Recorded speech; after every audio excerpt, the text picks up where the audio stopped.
Tiene la palabra a continuación la diputada Mónica Frade. Gracias, presidente.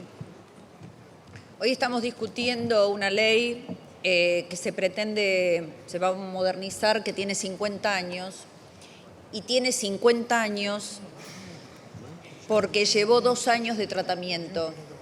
Por eso pudimos aplicarla con relativo éxito durante 5 décadas.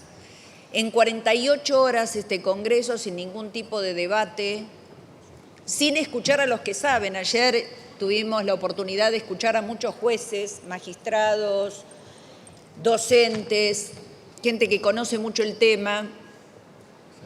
Todos señalaron las graves deficiencias de esta reforma, que hoy se va a llevar 50 años que no sé si el resultado fue bueno o malo, pero que fue un instrumento de protección a los que son en una relación de trabajo considerados como la parte más débil. Ayer escuché que la parte débil era el empresario. Evidentemente no tiene mucha idea de cómo funciona el derecho laboral.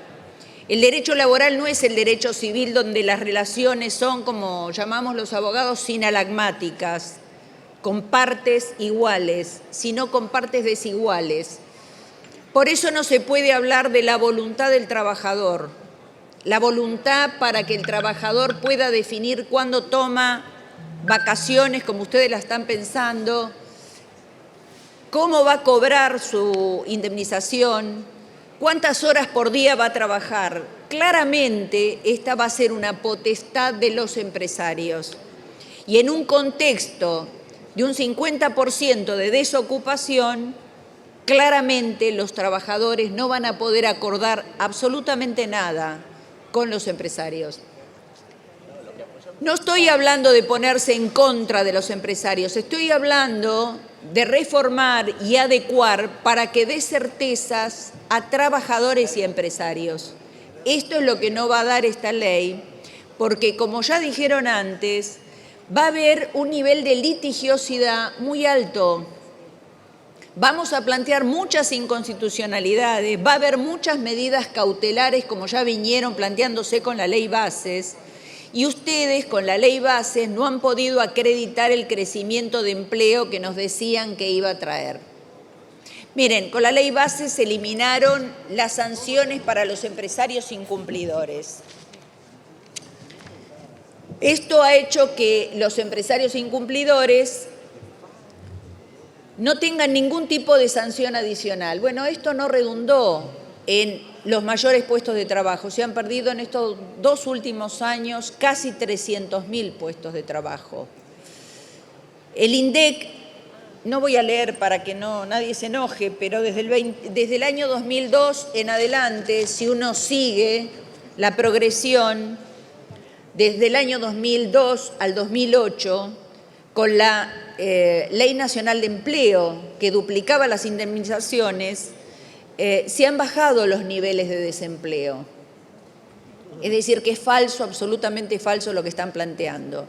Estaba mirando todas las estadísticas de inicios de juicios laborales y de juicios civiles, y los juicios civiles triplican al inicio de juicios laborales, con lo cual los 2 caballitos de batalla que ustedes plantean, que tiene que ver con la industria del juicio laboral y tiene que ver con la formalización de empleo, son falsos. Son verificables en los hechos que son falsos. Miren, nosotros tenemos un dictamen propio de la coalición cívica donde establecemos la diferenciación entre las pymes y las grandes empresas. Nosotros no aprobamos de ninguna manera que las grandes empresas tengan el mismo tratamiento que una micropyme. Por eso queremos que se restablezcan las sanciones y las indemnizaciones agravadas para las grandes empresas. Pero claro, esta reforma, como recién lo dijo el diputado Pichetto, ha sido escrita por los estudios de Diego y otros tantos que están para proteger a la parte empresaria, pero al no dar certeza tampoco los van a proteger. Esta ley deroga, como ya se ha dicho antes, deroga muchos estatutos. El estatuto del periodista no tiene que ver con un tema laboral, la derogación de ese estatuto. Lo que tiene que ver es con el disciplinamiento de lo que dicen los periodistas. Porque cuando le saquen el paraguas protectivo que le da ese estatuto, se van a autocensurar, y es esto lo que están persiguiendo.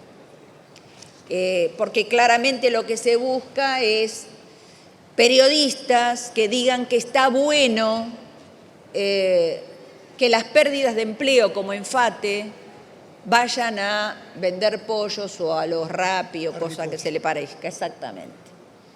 Bueno, para nosotros el trabajo digno es el instrumento de ascenso social, como ascendieron nuestros abuelos y nuestros viejos, con esta ley de contrato de trabajo. No sé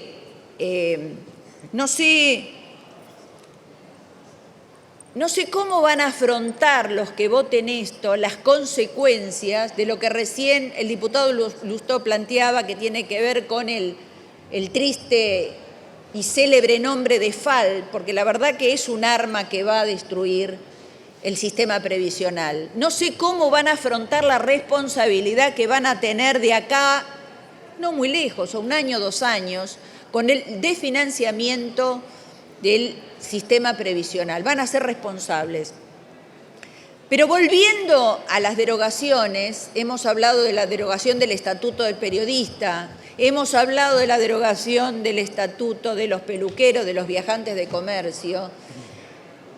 Hemos hablado, ayer se ha mencionado, que se deroga una ley, la de teletrabajo, que en esta Cámara se ha debatido mucho hace 5 años, que seguramente es perfectible, pero que ustedes la derogan sin ofrecer nada a cambio.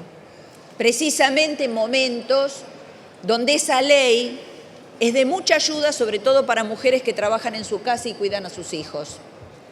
Pero hay una derogación que me llama mucho la atención y que quizá haya pasado desapercibido, no tanto como el artículo 44, esa basofia que mandaron del Senado y que discutieron públicamente y que en las narices de todos nos metieron en el medio proyecto que han mandado. Y es la derogación, y si me permiten lo voy a leer porque es muy breve, del artículo 216 del dictamen de la comisión, que el dictamen que votaron ayer, que deroga la ley 24460 en los incisos FG del artículo 107 y 117 de esa ley 24460. Y acá me voy a detener y voy a pedir al oficialismo que escuche, porque hablaron mucho la semana pasada de la defensa de las víctimas, mucho hablaron. Y estamos todos de acuerdo en la defensa de las víctimas, pero acá, con la derogación esta, le están sacando el peculio a los presos. ¿Qué es el peculio a los presos? Es lo que se le paga a los internos por el trabajo. Eso sirve para que los internos puedan sobrevivir cuando el servicio penitenciario se come la carne que es para ellos, también para subsidiar a sus familias, las que están afuera, pero escuchen muy bien lo que van a votar y lo que vino del Senado. Un 10% de ese peculio que están derogando es para reparar a las víctimas del delito. ¿Ustedes defendían a las víctimas? Y ahora nos ponen a derogar esto que es una ayuda para las víctimas del delito. ¿Alguno de ustedes tiene hombros, espalda para explicar esto?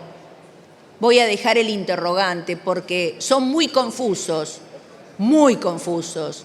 Simplemente voy a decir que no solo eso viola la Constitución Nacional, sino que violan las reglas Nelson Mandela, que es de tratamiento de los reclusos, y por ende la Constitución Nacional. Esto solo para que entiendan que si ustedes querían eliminar los litigios, van a estar inundados los tribunales y los juzgados de este país con los desastres legislativos que ustedes hacen. Schwarzenegger, Patricia Bullrich, los cerebros de todo este desastre que va a arrasar con lo poco que tenemos. Legislen bien, legislen para otros 50 años, no hagan burradas. Y si las hacen, explíquenle a la sociedad y a las víctimas por qué les sacan la indemnización que pueden ir cobrando con el trabajo de los presos. Gracias. Gracias, diputada Frade.